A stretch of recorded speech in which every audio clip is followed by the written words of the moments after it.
Hey everybody, welcome back to my YouTube channel, and in this YaYa review, I'm going to be talking about the Real Housewives episode. You know what? I don't know what episode this is, and I don't know what season this is. I'm so mad because I want to get into this video. So basically, the ladies are going to the Cayman Islands now. Bravo done set up Robyn in a few ways. So first of all, at the housewarming, or excuse me, at the open house in Baltimore, they open up by showing that Robyn wants to take the ladies out on a trip because of all the hard work that she's done. Okay. Anyway, so Bravo set it up where they made it seem like Robyn was the one who was offering the ladies to go on this trip. So the ladies are going to the Cayman Islands. Everybody's excited about it. Even I guess during the conversation or after the whole argument ensued between all the ladies in the living room in that open house, that's when she sprung it on them that she wants to go to the Cayman Islands. Okay. So everybody's happy, everybody's excited, but Giselle is spending time with her daughters. You know, she's trying to spend more time with them, you know, because the younger twin, Angel, feels like she's being left out. And, you know, so Giselle is packing up for the upcoming trip. And, you know, I'm not here to knock Giselle. I mean, I don't fool with her, but I really do wonder when she's spending time with her kids. But anyway, so Ashley is at home with Michael. Michael is sitting there working out as he always is on that bicycle. He be rolling like shit. But anyway, so Ashley is at home with Michael, and she starts talking about Katie and about the ladies at the benefit party and what was said about what Katie said to the other ladies at the benefit party. And she wants to confront Katie. And she thought that, you know, she would have the opportunity to do it at the open house, but unfortunately she didn't.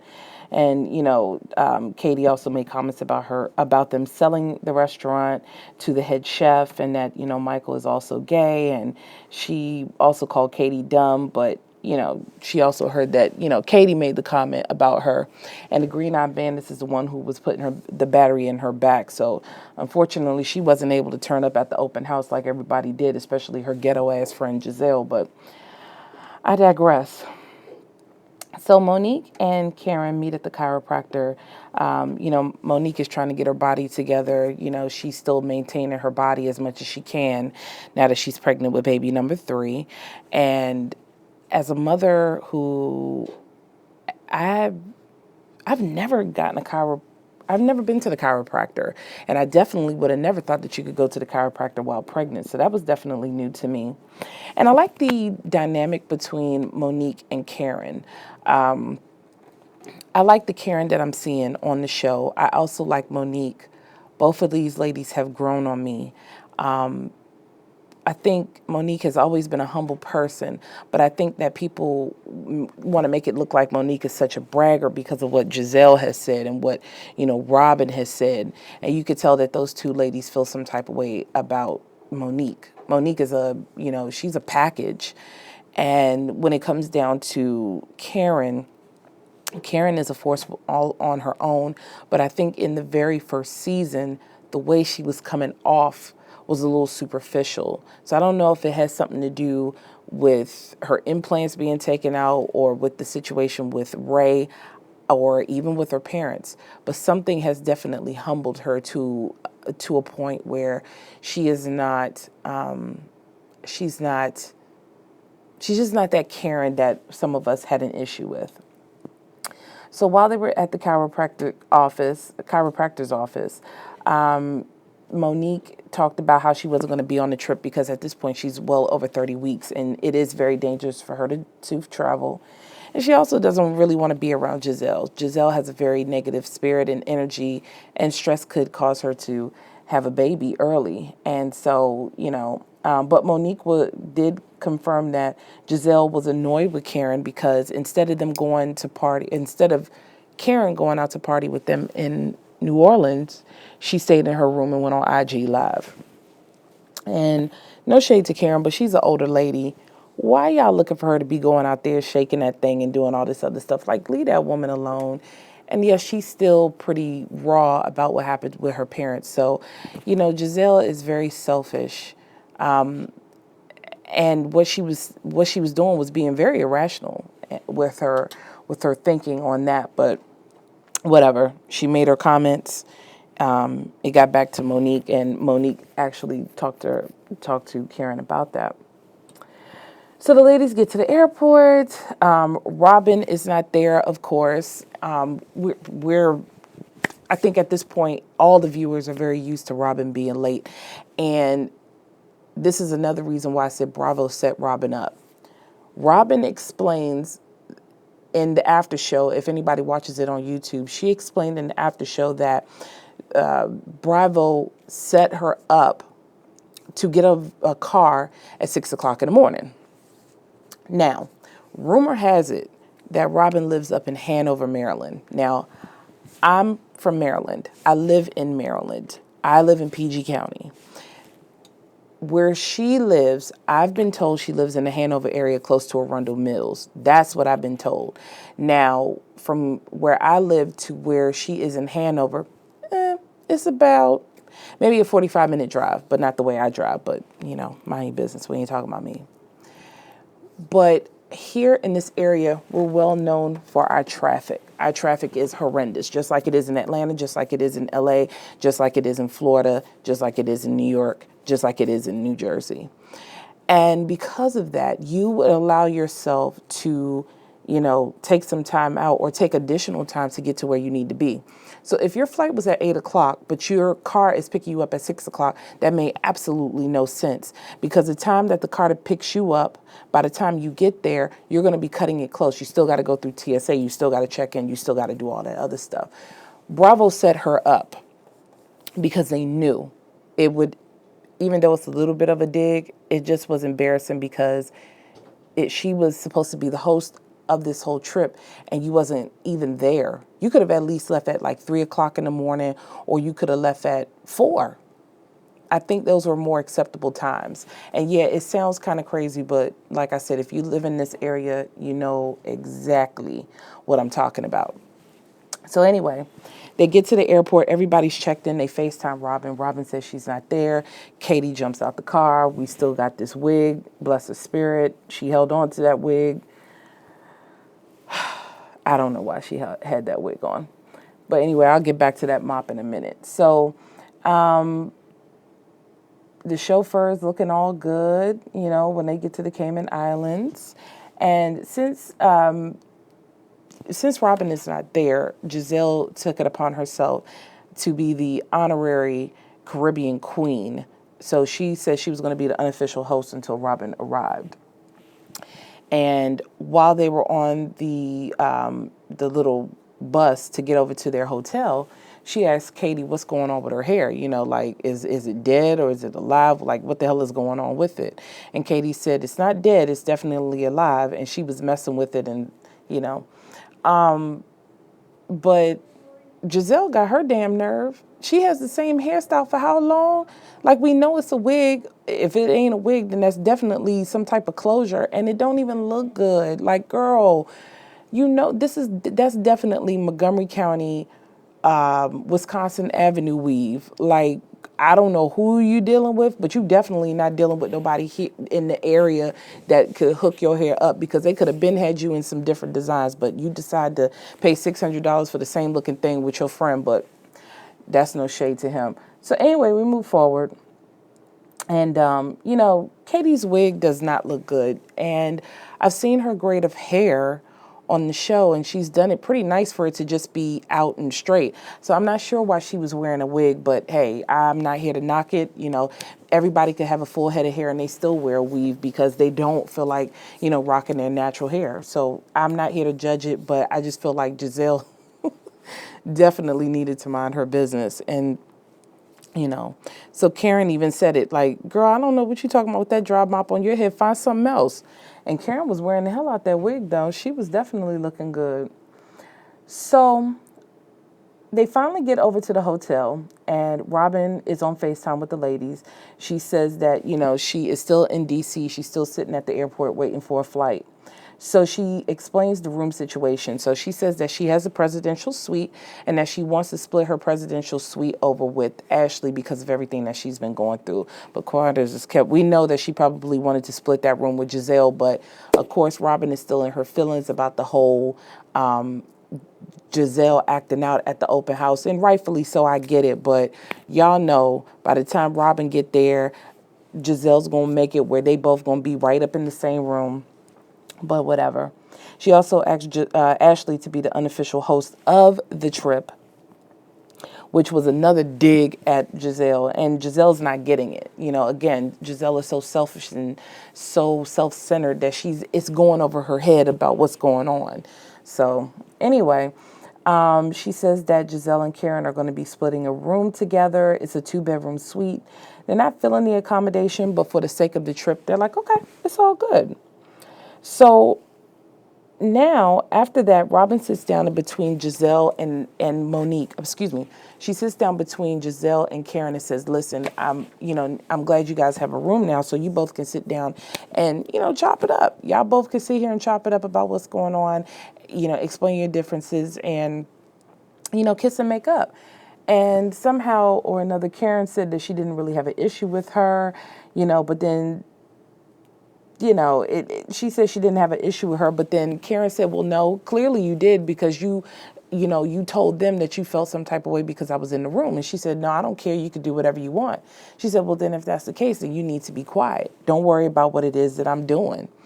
And then it turned into one whole big lobby scene. Now, they did this down in France last season. Now y'all going to turn around and carry it. Y'all going to sit here and just DMV somebody's lobby up. Y'all won't do it in your homes. Y'all won't do it up here in the Bethesda Potomac area, but y'all gonna carry y'all asses over down to France and over to the Cayman Islands, down to the Caribbean in the heat and turn up with the sun. Okay, whatever. So Candice was like, hey, the white people are watching. Calm that down. Calm that down.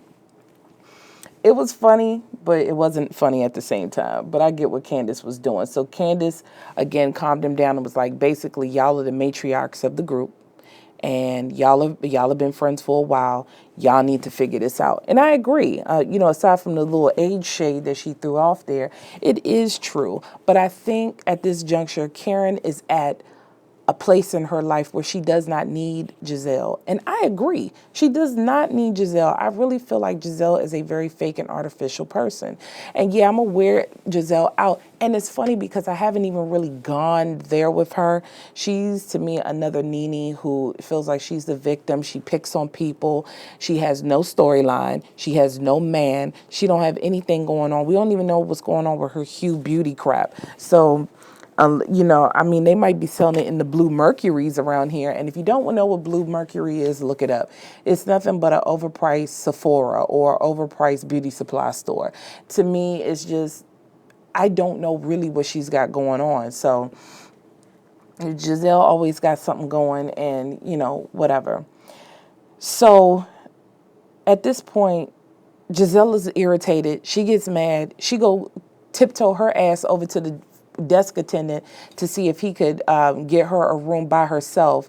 Now, Bravo's shady ass, once again, is sitting there showing Giselle getting upset. Do you got another room? Do you have a single room? Not even one single room? Y'all know for a fact. Homegirl did not get a room because she can't afford it. Y'all know where she went? She took her broke ass up to the presidential suite and she gonna lay on that sofa until Robyn's silly ass get there. Y'all know exactly if that's what she did. And if y'all ain't catch on to that, okay, whatever. So anyway, the ladies get to their room, they unpack, they change their clothes, they rest up for a little bit. So Giselle gets out there, she's on the beach, she's running around on the beach. Then while she's on the beach, Ashley looks for her. Ashley goes running up to her like some little schoolgirl. Hey, friend, how you doing, friend? Fake as hell. So they get up there, they sit around and they talk. And just like science, just like that, Giselle's sitting there putting some batteries in Ashley's back, basically telling her, like, you definitely need to talk to Katie and you need to get this stuff straightened out with Katie and, what's going on with you and Katie. And I think you should say this and I think you should do that, and just, y'all know how I feel at this point. I ain't even gonna wear her out. So fast forward, they're getting ready to go out to the beach for dinner, and Katie had called Candice and told her that she was going to come up to her room in about 10 minutes. So the Giselle is standing outside. She's taking some selfies. Katie walks up. Now, Giselle has on like a turquoise type of dress with some black heels. She always wear them tired strap heels, sandals. And Katie came out with her dress and her flip-flops, and she starts posing, doing her model pose. And Katie is so gorgeous. She is just absolutely gorgeous. So she does her modeling and she does all her different moves and everything like that. Then Ashley comes out. I believe Candice comes out. Karen comes out. And no, excuse me, Candice did not come out. I take that back. Katie comes out first, then Ashley comes out, and then Karen comes out. And then that's when Katie was like, oh, shoot, I forgot. I told Candice that I was going to come to her room. And I must have lied. And so Giselle said, oh, you lied? And she said, yeah. And she said, well, Ashley then tries to dig at her and say, oh, well, this ain't the first time you lied. And that's when the argument gets, it starts all over again. So, she said, you said a lot of stuff about me, and Katie said she didn't. And so that's when Ashley started to come out and say what she needed to say. Like, oh, you lied. You said that I sold the restaurant. And she was like, you did say you sold the restaurant. You said you sold it to the head chef. She said, I didn't do that. I told you that I was taking a step back. In no way did I say that we sold the restaurant. She said, so you need to be worried about yourself and that unemployed man that you got living up in your house. And don't be worried about mine. And you need to stop talking about my man. You would have married an 80-year-old if you could. And Ashley just kept hitting below the belt. But Katie did say, you are stupid and you are dumb. And I'm trying my hardest not to rip Katie apart. I'm trying not to rip Ashley apart because, listen, there's times where you dig at people, and then there's some times where you got to bag back. You do have some people that don't spare your feelings when they need to get a point across. But I feel like this particular juncture, she should not have done that. I just feel like it was no need for her to dig at it. But because Giselle did it, was hyping her up to get her to that level of festivity, that's why she did it. So, Candice walking away at this point because she was like, oh, you know what? I'm not in this one. I'm not in this one. Candice did put her petty differences to the side. She did not instigate anything at this point. She was trying to be peacemaker. And yeah, sometimes you just got to walk away from it. So everybody's, sitting at the table. Giselle wants to poke at Karen again. And you can kind of tell Giselle sits around and you could kind of see her eyes moving around. She's trying to think of something. If you really stop and look at Giselle, you could tell she starts doing this look like, she starts looking around like, she looks at people up and down and she gives off this look like, I got to mess with somebody. And that's exactly what she does. And that's when she said, Karen, I'm trying to figure out what's the problem. Can't we just apologize and move forward? And no, we can't move forward with this. At this point, leave me alone. Let's just coexist for the trip's sake. And that's it. But, Giselle feels otherwise, So anyway, Karen said that she's going to have a reveal party for her new fragrance and that she's going to send out roller balls and have a reveal party. And Giselle once again tries to insert herself to figure out what in the world is going on with Ashley's business. With Karen's business. And Karen is just really paying her dust. And I really am happy that Karen is doing that because I think, again, she knows Giselle and she knows throughout the years that she's been friends with Giselle that that's just what she does. So somehow or another, Katie says that she was quiet. She was getting on her cycle and she was very moody. And you could tell she was a bit off, but it somehow, again, got back about whatever Katie said about Ashley. And Katie said, listen, whatever I'm saying is no different than what these ladies are saying. And it is true because a lot of them have been talking about Michael and his sexuality for quite some time. And even if it's in question, I do feel it's shady that these ladies will not talk about it in front of Ashley because they know that Ashley gets very defensive about her husband, and rightfully so. But I just feel like you have to leave it alone. But it's all good because Andy's going to light them up about that, because y'all know how Andy is. Andy loves to call people out on their foolishness. So anyway, finally, she, Giselle wants some crab cakes. She didn't get it because you really shouldn't be ordering crab cakes outside of Maryland. We have the best crab cakes, and that's not up for discussion. So finally, Robyn arrives, and they go up to the rooms to show Robyn the rooms. They have a little bit of drinks. They pass out cards, and Katie then turns around and apologizes to Ashley and said, "I shouldn't have called you stupid." No, she said, "I shouldn't have called you dumb. You are stupid, but you're not dumb." And Katie is sitting there laughing, but Ashley, of course, immediately gets offended all over again, and she starts to talk about Katie's wig, and, then she comes out and she says, "I don't feel like you're mentally strong enough to be with this group of women." I was offended for Katie. I really was. But Katie shot back at her and said, "Listen, maybe I'm not. I got a lot of things going on in my life. And if you can't be a friend for me during these hard times, well, then F you." And I really find Ashley to be very interesting because she's talking about she don't know who her friends are, yet and still the majority of the ladies in that group don't fool with you. Candice don't fool with you. Giselle don't fool with you. Robyn don't fool with you. And, Monique is cool with you right now, but it wasn't always peaches and cream either with Monique. Ashley has a lot of stuff that she needs to deal with. She has a husband for a daddy that she does not have. Her father doesn't want to spend no time with her. What is the background between the mother and the father? We'll never know because, of course, this is another Kenya situation. And I'm not sitting here trying to kick Ashley while she's down, but the point that I'm making is your situation is no better than Katie's. And with Katie going with, I didn't like how these cameras and this editing portrayed Katie to look like some unstable creature, because that's definitely not the case.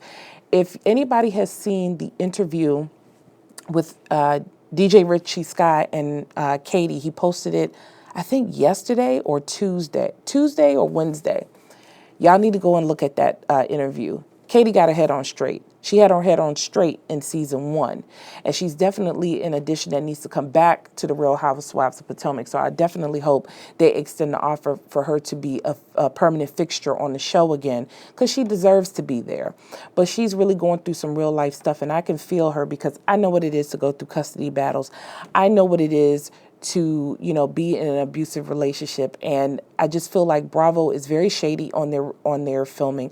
And they know they are, because Andy just sat here and, he apologized for how they did their editing over at Monique's house. So shame on Bravo for doing what they did, but shame on Ashley the most, because you're there to see everything in the flesh. You might have had an issue with Katie, confront it, but stop going underneath, because the same carpet that you pulling from up under Katie is the same one that's going to be pulled from up under you, and you're going to get covered with the same carpet that you were standing on from before, because you don't know no better and you're not smart enough to stand on your own 2 feet and handle it for yourself. So I done got mad. I'm getting irritated, and I'm getting off this line. But I want to thank you for listening to this review. If you like what you heard, give it a thumbs up. If you have any questions, comments, concerns, criticisms, please drop it down in the comments below. If you want to see more of my content, or even if you don't want to see any of my content, subscribe anyway, so you can be mad at me. Or you could say whatever you want to me, because I'm an upcoming YouTuber and I'm not going anywhere for a while. I also do couponing. I also do hair tutorials and things of that sort. So I got a pretty interesting page that's up and coming. So all the support is needed. Thank you for listening to this edition of YaYaReview for the Real Housewives of Potomac. And I will see you next time. Bye-bye.